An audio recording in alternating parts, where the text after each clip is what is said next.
Good evening, Stan here with Stan Paranormal, and thanks for tuning in. The subject of this video tonight is EVPs, not necessarily how to capture them, but more as how to define them once they are captured. What kind of equipment, as far as audio and video rendering equipment, you're going to need in order to complete that capture and put it on tape so that other people can see it.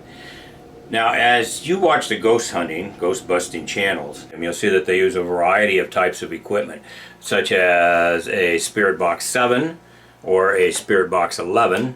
These are both put out by Pro Measure, which is Galco's firm, and he has others. He's putting out new devices all the time.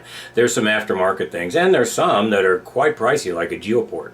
Now, both of these are radio frequency devices, and the theory is that as the scanner goes through radio channels, what is ever on the other side is able to pick out specific words and kind of tape them back together so that it comes out as a true response, as something talking to you. Now, if that's correct and you think about it for a second, that means that whatever is on the other side that they're trying to make contact with has to be moving a lot faster than our side is. In order to pick different words out of radio channels going by, they would have to be able to listen to them as though we would hear them in a very slow motion and then paste them back together. And sure enough, that's what we also determined. They move very, very fast. Investigators will categorize their captures into two categories, active and residual. Active meaning that there's an active haunting going on. They're going to say a word and they want whatever is on the other side to speak back through one of those devices I showed you, and whatever word that they say back kind of clarifies that they understood them. So they know that there's a ghost there, or at least that's their opinion. Secondly, the other one is that it's residual, meaning that the major part of what was there is gone, but it left a little something behind. An example of residual would be capturing the sound of a gunshot. Nobody's got a gun in the room, nobody fired a gun, and yet it comes through on the recording.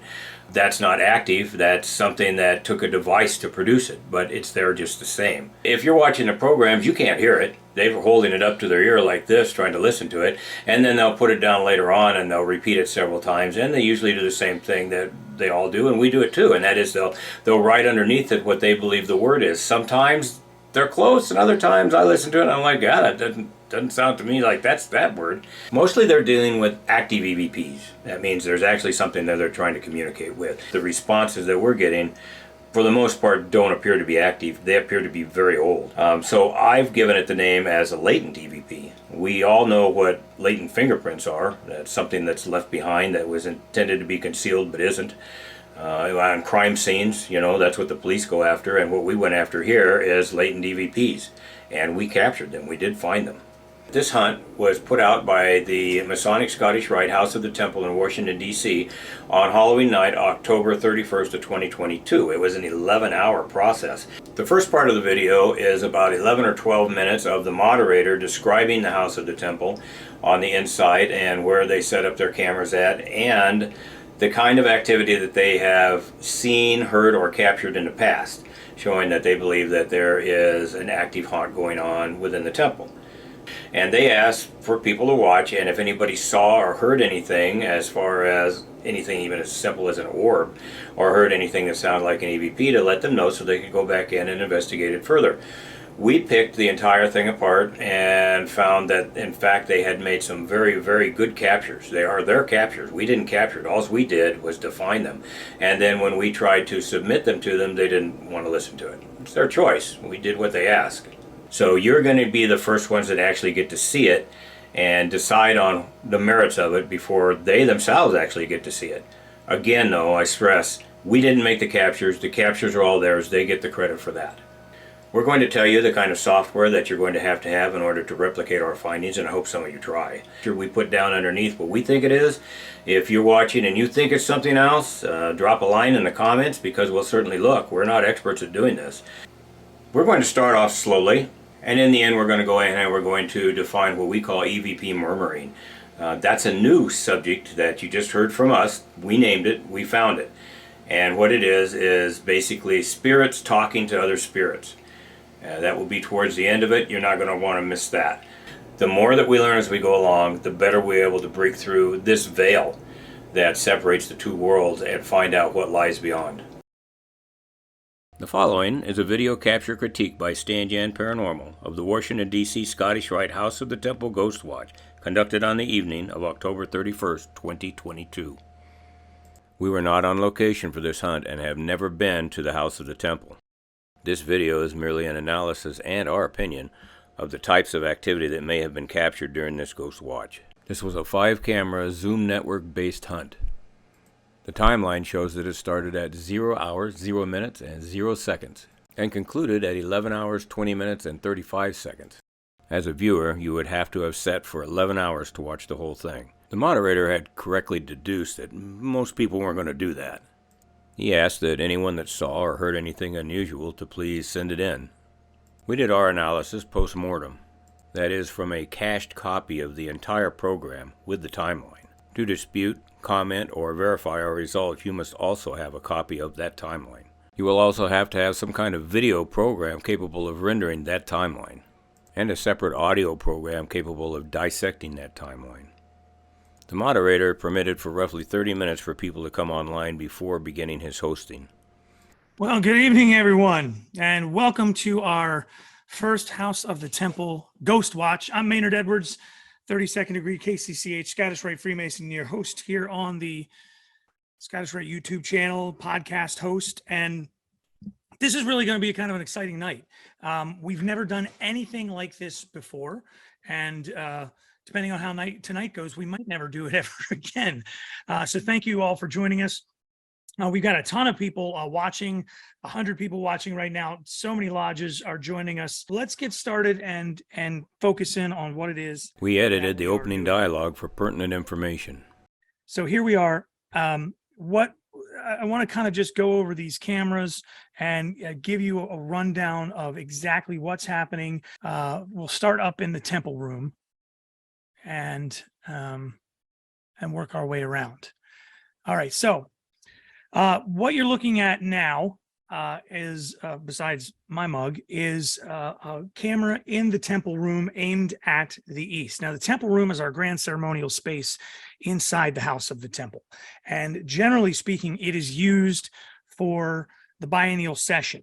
However, we don't use it too often for the biennial session anymore because the biennial session is held in August, and that room is massive, 1, and 2, it is not air conditioned. And August in Washington, D.C., it gets a little toasty. So we now have the biennial session up the street, most of it. And there are bits and pieces of ceremonies and things that go on in the temple room. Now, I don't have any particular reports of the temple room itself being haunted or anything, but we figured if a ghost is going to come to the House of the Temple or going to hang out at the House of the Temple, he's at least going to want to visit the temple room because it's just such an incredible space. So we thought we'd put a camera in there. There is a camera and a microphone. What you're looking at there is the Grand East, and that thing in the center of your screen there, the center of the screen at the bottom there, that is the altar.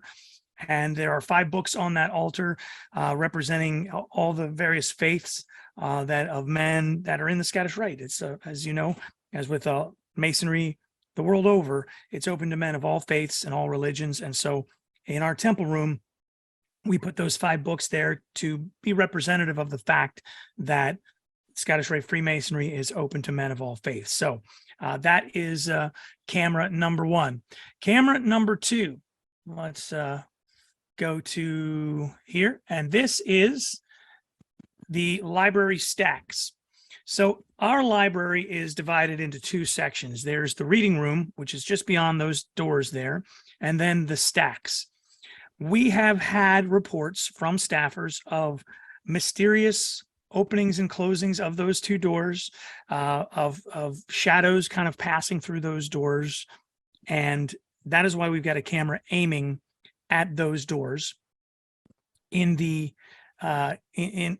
stack. So the camera is sitting on top of a second floor inside the library. So the library has 2 floors inside of it, and you can see there's a bottom set of shelves, and then just beyond that last set of shelves on the left-hand side, you see a little tiny corner of blue peeking out, and that is the set of steps that goes up to the second floor. There are 250,000 volumes inside the House of the Temple, most of them having to do with Masonry or fraternal things in some way, shape, or form. Everything from the Knights of Pythias to, the Lions Club are cataloged in our library. And we've got some really extraordinary things. If you were to go and look in those glass cases there, you would see one of the Bibles that was used at George Washington's funeral belongs to Federal Lodge number 3. And on our YouTube channel here, myself and brother Chris Ruley, we kind of did a deep dive on that Bible and all about it. So check that out when you have the opportunity. Also in there is a book printed by Ben Franklin on Freemasonry, one of the first books printed on Freemasonry in the colonies, in what would become the United States. So a lot of cool things and little artifacts in those cases. But for our purpose tonight, what we want to do is keep an eye on those doors to see if we see any shadows walking through there. Now, it looks like the library is all lit up, and there are some lights still on. When we turned off all the lights in the library, it made it next to impossible to see anything. So we do have a few lights on there. I hope that does not discourage any of the shadows from passing through those doors, but that's what we're going to want to keep an eye on. Next, let's go down to the Grand Archivist's collection. And we're going to talk about this again later. But the Grand Archivist collection, this is our newest museum space. This occupies the space that was formerly known as the Burl Ives Room. So there was a museum exhibit dedicated to the life and career of Brother Burl Ives, 33rd degree, who was a very active Scottish Rite Mason. A lot of times, people who are very famous, they become Masons, but they're not as active as they could be because, being famous, it's not like you can show up to meetings and not cause a stir. But Brother Burl was a very active Scottish Rite Mason, very involved in the readings and teachings and degree work and things like that. So he was the real deal. And we had a lot of things from his career on display in this room. About 5 or 6 years ago, the room was changed. And then in 2020, just as the pandemic got started, Brother Arturo de Hoyos got into this room and turned it into the Grand Archivist's collection, which is what it is today. In that glass case directly in the center, that is a sword presented to Grand Commander Albert Pike by Brother Benjamin B. French, who is sort of known as the patron saint of Washington, D.C. Freemasonry. And again, there's a video all about that sword here on our YouTube channel. So later on, you can check that out. The reason this room is important is because in this room in 2007, Brother Art de Hoyos and another employee at the House of the Temple set up a tape recorder, a digital recording device of some kind, and they captured an extraordinary EVP. This is where the people are buried in the House of the Temple. And I'll give you the entire story here. So what you're looking at is an area of the building known as the Pillars of Charity. At the House of the Temple, more or less, is a giant horseshoe-shaped building, sort of, and at the top of the horseshoe, at the crest of the horseshoe, is this area here. You can see it's kind of rounded. If you were to look at the back of the building, you would see that it's very rounded in the back, and I'll bring up a photo in a little bit. But so towards the back of the building, as you come in the front door, all the way against the back wall is this area here, known as the Pillars of Charity. If you see those golden beams in there, that area is that stained glass window that you have seen. I know it's been on the YouTube channel. You've probably seen pictures of it. It's a beautiful stained glass representation of the House of the Temple. And at the top, it says Order of Cow, which is Order from Chaos. And I'm probably saying it wrong, so don't anybody at me over that. And inside there, those are the Pillars of Charity. So if you donate to help support the House of the Temple and a significant contribution, you get your name on one of these small pillars. And they're really, really lovely. If you absolutely go to the House of the Temple, you absolutely have to take a look at these. But on either side are buried, or interred, I guess I should say, 2 of our past Grand Commanders. And we'll start with Brother Albert Pike. Albert Pike, as you know, is the man who wrote Morals and Dogma, and he really organized and shaped the Scottish Rite into what we recognize today. He rewrote the degrees, and he really he didn't invent the Scottish Rite. He didn't invent the degrees, but he took everything and he kind of got his arms around it and really got it focused and got it pushed forward in a way that basically still survives today. He died in 1891 and was buried about a mile up R Street from the House of the Temple in Oak Hill Cemetery. And in or around 1950, the brothers of the Scottish Rite at the House of the Temple, the Supreme Council, they decided, let's move Grand Commander Pike inside. And they set up a crypt and moved Grand Commander Pike inside the House of the Temple. It's like they dug him up, they brought him down R Street and interred him in the House of the Temple. And this is not a joke. It took an act of Congress to get that done, because at the time, Washington, D.C. was a federal city. It was controlled by the federal government. They didn't have a mayor or any of those things like they have now.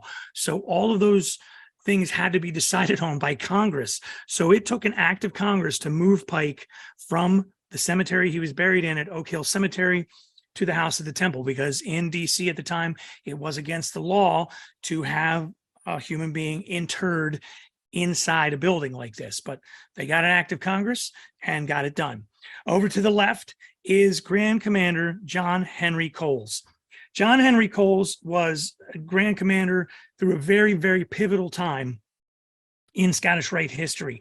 He took over right around 1921 as the Grand Commander. Prior to that, he'd held a few different positions, including Grand Secretary. In fact, if you watch the video of the 1915 ceremony when they opened the doors of the House of the Temple, that's here on our YouTube channel, you will see John Henry Coles in action as the General Secretary. He participated in some of the ceremonies of that day. It's a little grainy, it's a little tough to see, but it's definitely him. 1921-ish, he became Grand Commander, and he remained in that position until 1951. So he stayed in charge of the Scottish Rite all through the Great Depression, through World War I, and even the first beginnings of the Korean conflict. So these are major shifts in culture and in time that the man led the Scottish Rite through. He actually lived at the House of the Temple. He was a bachelor, and what is now our accounting department was known as the Grand Commander's apartment. He had a bedroom there, he had a little living quarters, and his office was there. And we're going to talk specifically about that office right now, because this corridor is, I've got it labeled here, Grand Commander's Corridor. And no one really calls it that, but I was trying to give it a name that made sense. This corridor runs between the Grand Commander's office today, and it's always been the Grand Commander's office, so it was back in John Henry Coles' time, and behind the camera is where his living quarters were. So he would have walked this hallway quite often, and this is by far the most actively, if we're using the term, haunted area in the House of the Temple. This is where we hear footsteps. This is where we see shadows. This is where the smell of tobacco smoke is smelled. This is where eerie presences are felt. And we thought this would be a good spot to catch some of the action at the House of the Temple. Each and every one of the cameras has a microphone on. So they all have mics and they are all on. The speakers, however, are turned off. So they're not hearing me yap right now because we're using Zoom to kind of control all this remotely. So we can add some of these back in. But one of the cool things that Zoom does is Zoom will kick to the active microphone. So if it hears a sound, it's going to go ahead and grab that camera and let us know what exactly, it will say, okay, if you look at, you see how around me is that green box, that's because I'm the one making noise.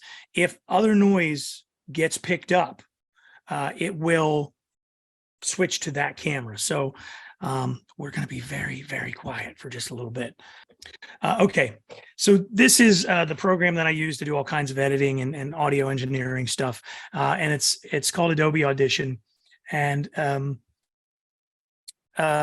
it is absolutely used for so many things, and I can actually use it to clean up lots of different audio pieces. Let me make sure I've got my sound shared properly. Hang on one sec. Yep. Okay. This is an EVP that Art DeHoyas captured in what was then the Burl Ives Room, which is now the Grand Archivist's collection. So let's give this a listen.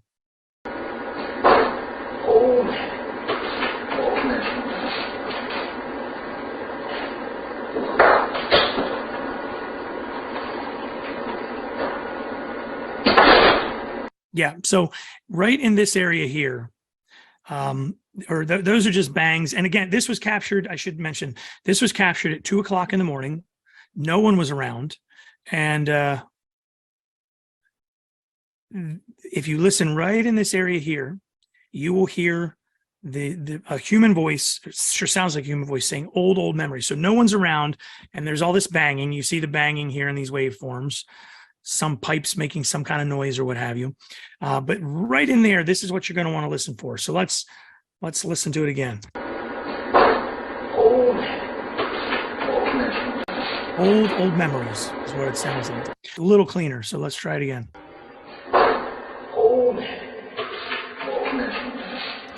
And the room that this was captured in was the Burl Ives Room, which is now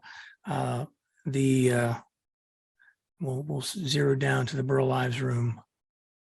Ives Room is now the Grand Archivist collection. So if we are going to see or hear something, this room we know has something happening a little strange in it that runs between what was formerly the Grand Commander's apartment, now our accounting office, and the modern and always Grand Commander's office.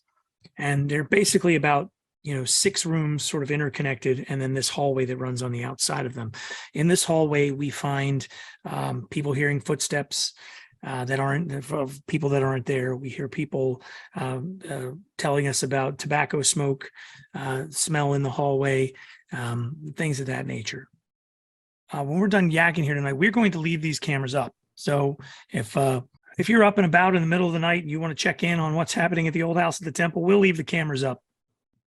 So behind the house of the temple and is a small brick building that we used for many years as our garage and storage. And that building used to belong to the Gawler family. And the Gawler family are famous because they were undertakers, funeral directors, morticians, if you will, in the Washington, D.C. area. Brother Joseph Gawler, who was a Mason, he was a German immigrant. He was a cabinet maker by trade, and he came to the U.S. Just prior to the start of the Civil War. And when he got here, he realized that there was going to be more money making coffins than there was in making cabinets. And so he hung out his shingle, so to speak, as a coffin maker. And his entire family was in that business. They, in fact, handled the funeral of Albert Pike. I think it was another company that handled his movement from Oak Hill Cemetery to the House of the Temple. But when he was originally buried, the Gawler's family handled that.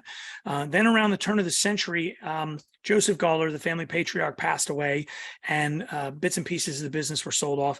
And the spot out back was actually a coffin factory at the time, and they sold it to the house. They sold it to the Supreme Council and the parcel of land in front.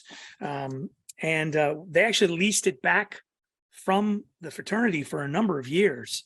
And the reason we know this is because a few months ago, I'd heard this rumor that perhaps one of Abraham Lincoln's coffins was built behind the House of the Temple.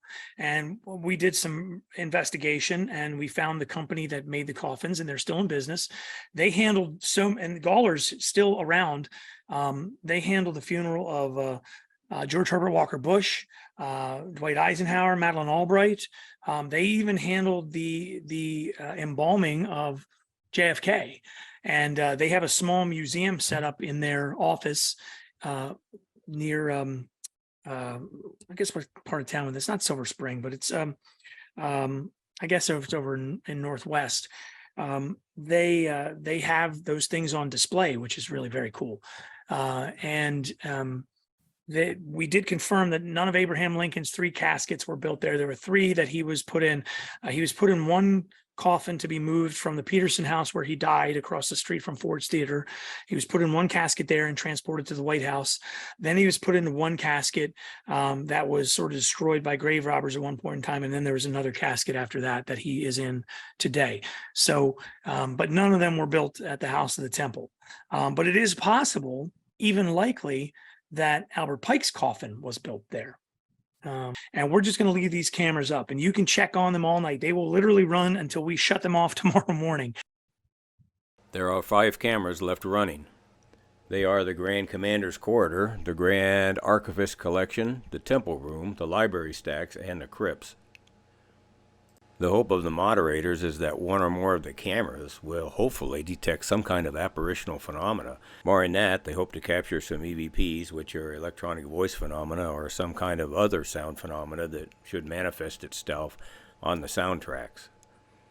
The first anomaly rears its head at 4 minutes into the podcast, during that silent period when viewers were coming online. It sounds like a door shutting. But this may not be paranormal. Just showing that the Zoom network has come online and able to pick up sounds, perhaps even from inside of the recording studio. The captures will be highlighted with a number for easy reference. Hence, this is capture number 1. It occurred at 4 minutes and 2 seconds after the podcast went live and before the moderator began his speech. SP denotes the speed of the capture. 100% is normal speed. Less than 100 means that we had to slow it down in order to make sense of it. More than 100 means we had to speed it up. Volume is measured in decibels, 30 being a whisper, 60 being true speech. We set all of our sound automatically at 35 decibels. We want to hear it but not be overwhelmed by it. More than 35 means we had to turn it up to hear it. Less means we had to turn it down to make sense of it. EVP stands for Electronic Voice Phenomena. They usually come through as much faster or slower than what we would be able to interpret even if we could hear them. None of this is mentioned on any of the paranormal shows because they're not there to instruct you. Normally with surveillance there is a time frame monitor which is superimposed over the frames of the various surveillance cameras up in the corner. It would have been set manually before recording, so we really don't know at what time any captures actually occurred. What we have to work with is a timeline which began at the time that the surveillance was turned on and ends at the end of the podcast and is recorded in hours. According to that timeline, we are 1 hour and 35 minutes into the podcast from whenever, at what time that podcast actually began. This is a screenshot of where we're at on the timeline. Our screenshots in this video are either by Cyberlink, a pay-for-program, or by OBS, which is freeware. OBS was created for gamers, produces a much better image, but can be daunting to understand if you're not a gamer. My hope is to try to get brothers interested in researching the esoterics that are around us every day rather than having to read it from a book. Certainly the men that wrote those books were well aware of it. Albert Pike, who ushered the teachings of the Scottish Rite into America, had extensive knowledge of it. We have the advanced opportunities to have at our beck and call computers and software that go with them to help interpret things that before we could only read about. There are many different vendors, and as the saying goes, you get what you pay for. Adobe Elements is one of the more expensive ones. Whatever processing equipment and cost you arrive at, I want you to be aware that the most important feature that needs to be available is what I call the do-over button. If you recall your childhood years where you were playing with others and you managed to do something that you weren't supposed to do and you could jump up, wave your arms and yell do-over, that's exactly what that button does. Each type of software may have their own name for it. Adobe Elements calls it the undo. I have the mouse hovering over the undo command in Adobe Elements, and I'm going to show you how it works. Just as an example, I'll bring the cursor down and let's look at the line, and I'm going to move this over. So now we've got a gap there, and then I've made a decision that I don't like this thing. I'm going to delete it. So now I've got another gap there. And then down at the bottom there, I'm going to move something over there to fill in where it kind of fudged that out and left a gap there also. So I've got these different commands, and then I look at it and I'm like, wait, that wasn't what I wanted to do after all. And now I've got a blue screen. I can't even see what it is that I'm doing at all. So what I'm going to do, I'm going to go up to the undo.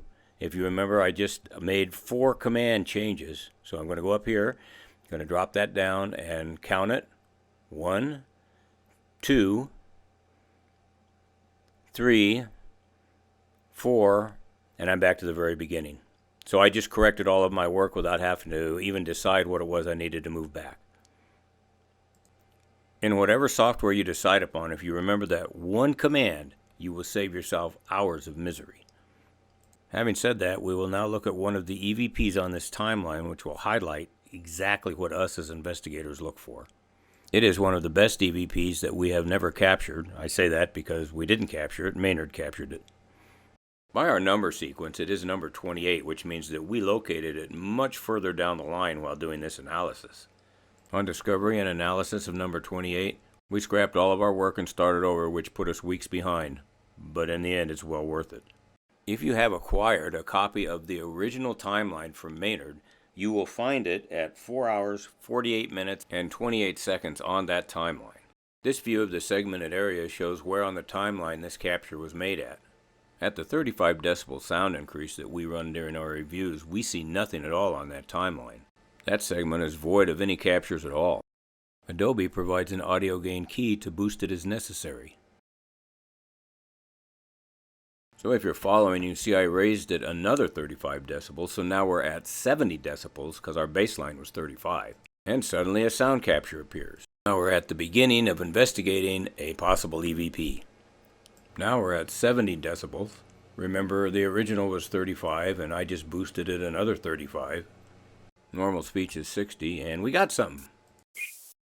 And it turned out just to be a little squeak. And from here on, it's trial and error.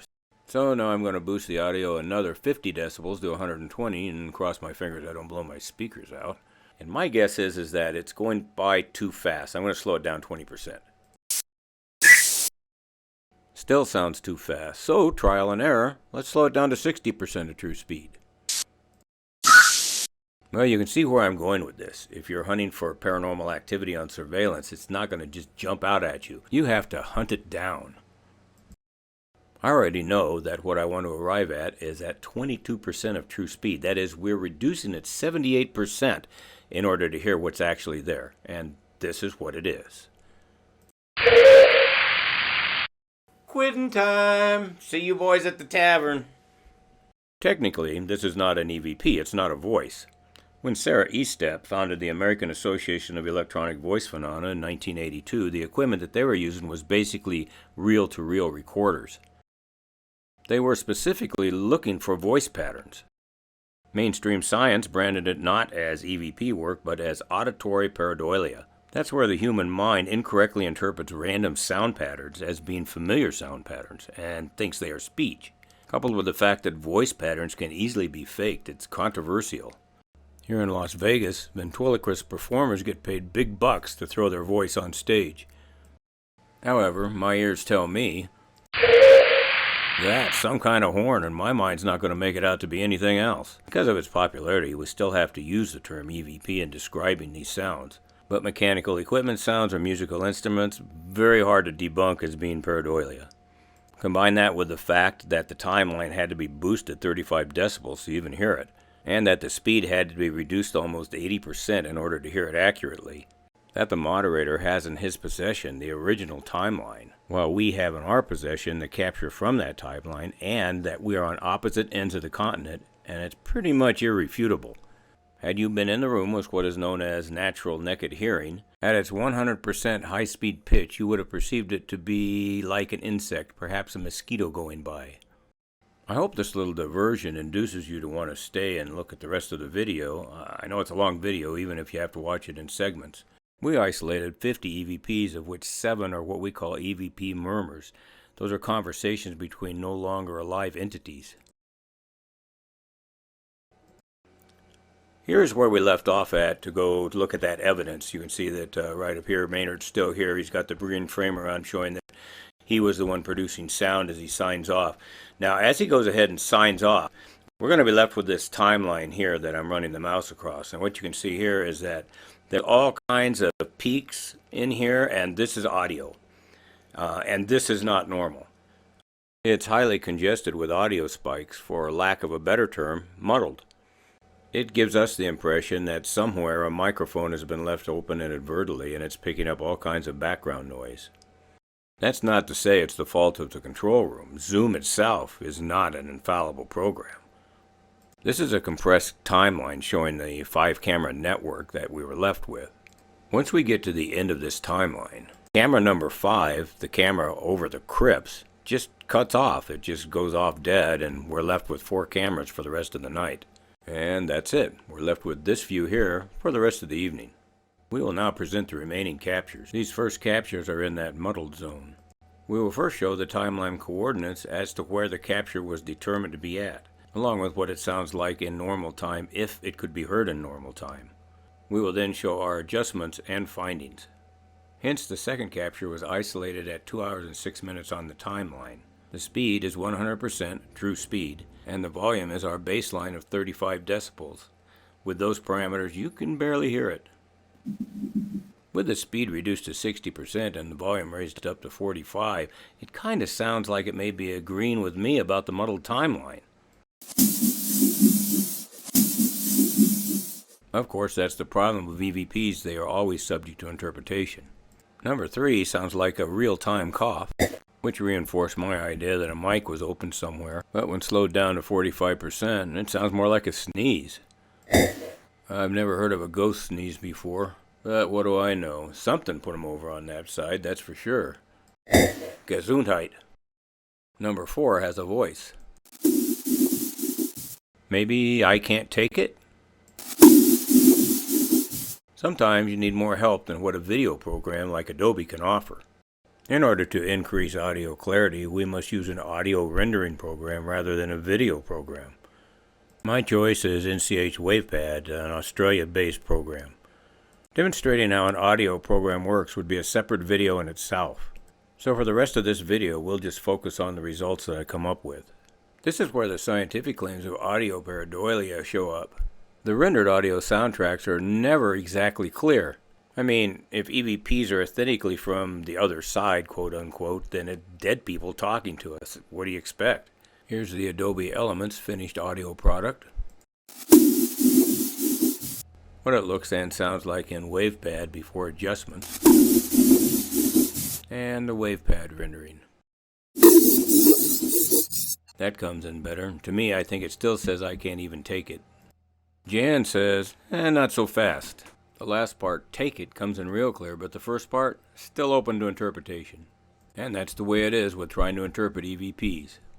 I'll put my best guess down below, and if you disagree, drop me a line, let me know what you think. Even if it does say I can't take it, that's still open to interpretation. Does it mean I can't take this human hunt going on? Or is it simply residual, meaning I'd really like to help myself to one of the master cigars, but it's on his desk and I can't take it? There's a lot of wiggle room to read into EVPs. Number 5 is another cough. Number 6 is a door slam. A lot of those in this video. That's loud enough. It only needs to be slowed down. 7 sounds like it could be a voice. Reduced to 38% speed and run through WavePad, maybe. 8 is yet another voice. Slowed to 45%. WavePad adjusted. This was a tough one. Maybe we can't leave you here?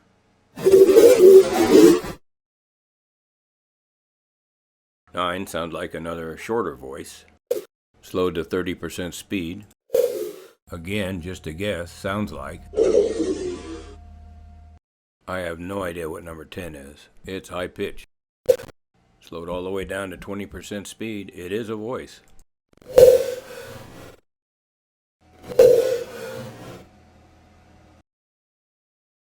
You can tell number 11 is a voice without any adjustments at all.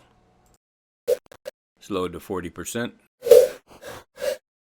Maybe, where is this at?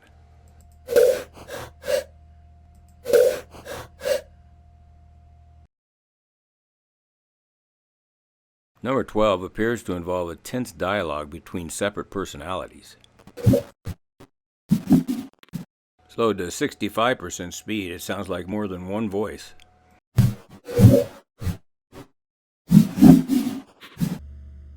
Sounds like maybe an argument.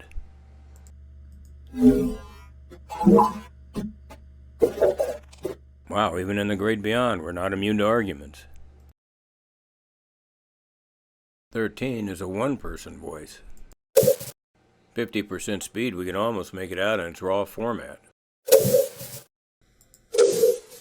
Stanjan Paranormal, thanks for asking.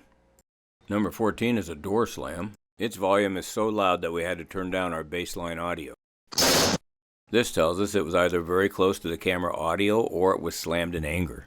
To make it sound like a real door jam, we sped it up 25%. Not often you have to speed an EVP up.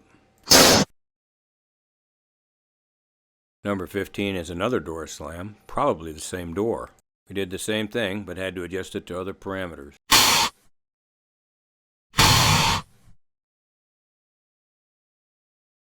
"16 is another door slam. This one slowed to 35%, nothing new there. Capture 17 is definitely a voice. Slowing it down a little doesn't do much for it at all. When focused, it may be a statement on what to expect after death.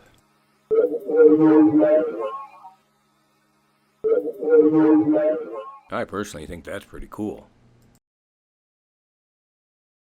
Number 18 is advanced dialogue of multiple persons.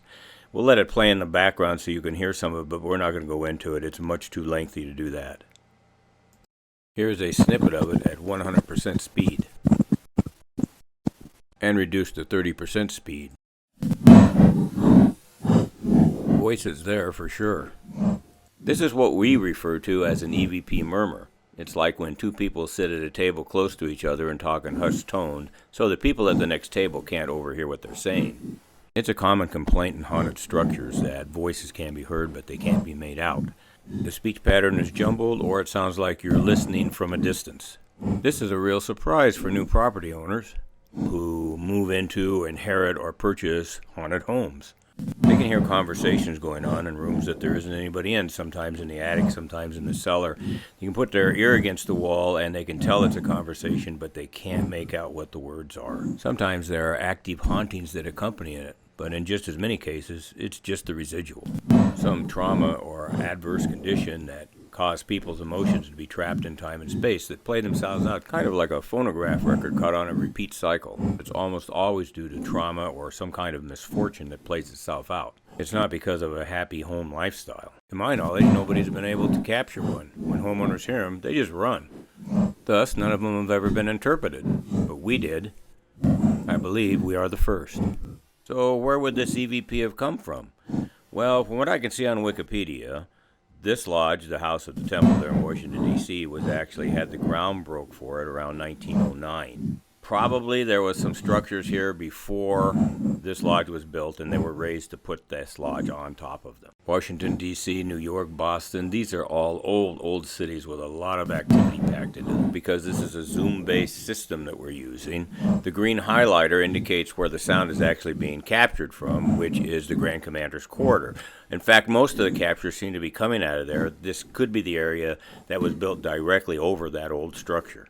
Unfortunately, I am sure that the brothers of this lodge will not be happy at the outcome. They were hoping for Casper, and he's a cartoon character. The scenario and dialogue that presents itself is a gambling scenario. That's something else that never occurs inside of a Masonic temple.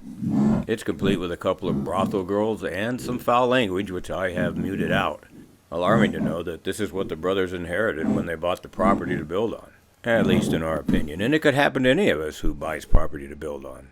I tried to research the time era when this EVP was possibly created.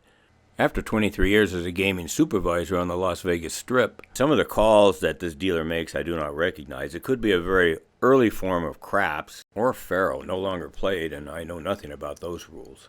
The other thing which dates the age of the EVP is that there are only 2 times in this when you hear a female voice, indicating that females were not allowed near the gaming tables unless they were conducting business themselves. That would go along with the expected environment in the late 1800s when females were not allowed in the saloons unless they were house prostitutes working for the saloon. Some of the male players can be overheard arguing about the rights to and cost of the affections, like listening to one of the episodes of the 2004 series Deadwood, except it's not. That was Hollywood. This isn't. I was able to clarify most of the dialogue, but some of the words are still questionable. It took several weeks of working on it daily. I heard one word that I interpreted as being English, and I knew I was on the right path. And now, EVP Murmur and Capture Decode number 18. And I'm going to show you how I worked on it here. This is the screen that will go by as it has the EVPs on it. And you can see these gray lines here, here.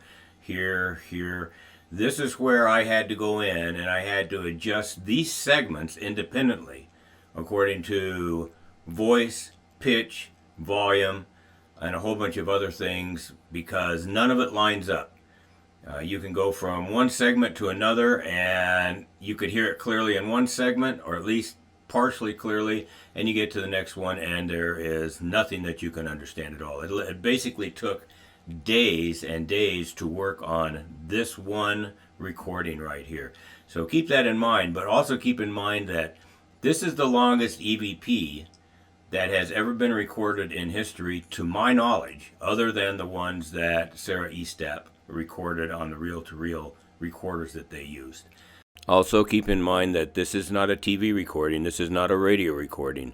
You're listening to this in real time as it actually occurred, except that it occurred well over 100 years ago. A totally unique experience which you can investigate further by acquiring the link from Maynard Edwards, the House of the Temple moderator who handled this ghost hunt.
The reference to a triple play seems to indicate that the game being played is Silo, a Chinese derivative of craps that was popular in the late 1800s. Played with 3 die, it is now known as street craps.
Before we leave this page, I wanted to give a short demonstration of how much work went into this and the same kind of stuff that you would have to do if you want to get into doing this on your own.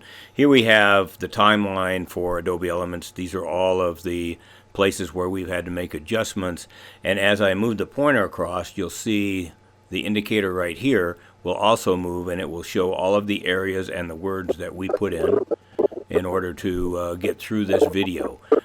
There's a lot of work that goes into this. This is what real paranormal investigating is about. You capture activity, and then you have to rationalize it to others. Number 19 appears to be two voices. They sound like commands that should have been included in that CeeLo game, EVP Murmur. Sounds like press it, and the second one may be the same. Both slowed to 25% of true speed. Well, let's see what WavePad has to say about it.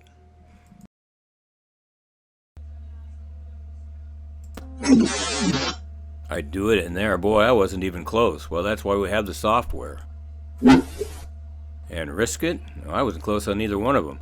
I don't know who's doing what where and why they have to risk it. And I'm not certain I want to know. EVP number 20 comes across as a voice without any adjustments at all. Slowed to 70%. ICU.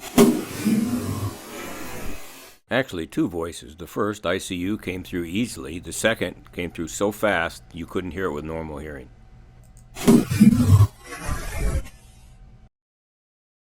On the surface, number 21 sounds like another door slam. But when reduced to 30% speed, it sounds more like something fell on the floor, although we don't see anything moving.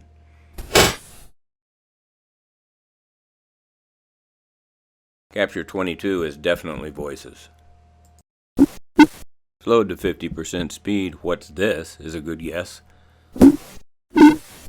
However, the longer we stretch it out, here at 20%, it becomes less clear and begins to warble, so it's more complicated than that. When rendered with the audio software, we're not even close. After the EVP Murmur, my mind could run away with that one. Capture 23 takes us into another EVP Murmur. At 100% speed, or real time, it just sounds more like some acoustic disturbances. To reiterate, an EVP Murmur is disembodied conversations held in haunted houses that people move into, and they can hear it through the walls. They may hear it in the attic or in the cellar. They can't make out what's being said, but they can tell there's a conversation there. When slowed to 30% speed, we can definitely tell that it's conversational voices. But we've done all we can do with it with video rendering programs. Now we're going to have to go to an audio rendering program. Just in listening to the last couple of voices, it would be my guess that this is a continuation of the first EVP Murmur and that perpetual CeeLo game etched in history. So let's do some rendering and find out. Of course, EVPs are never absolutely clear. That's why they're called electronic voice phenomena and not true speech. But we'll see how close we can get with our hearing. If you disagree, send us some input. We'll listen to it. We'll see if your interpretation is closer than ours. What we perceive as customers are in green print, while we believe that workers are in red print.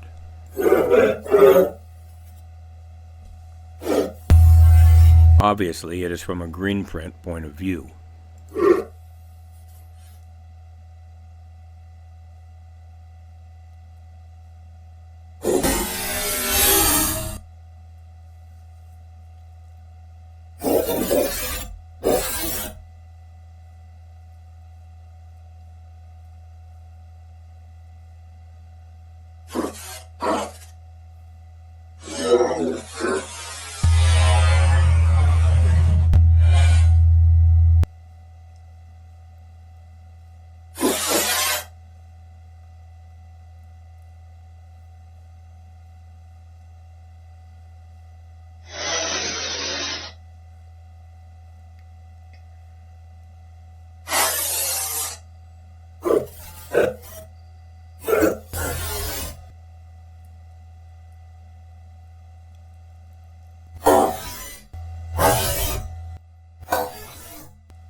We'll see if the next EVP murmur picks up where this one left off. Due to time constraints, this shall constitute the end of Part 1. There are 28 more EVPs in Part 2, of which 5 are EVP murmurs. Subscribe to the channel and you will be notified when Part 2 is posted.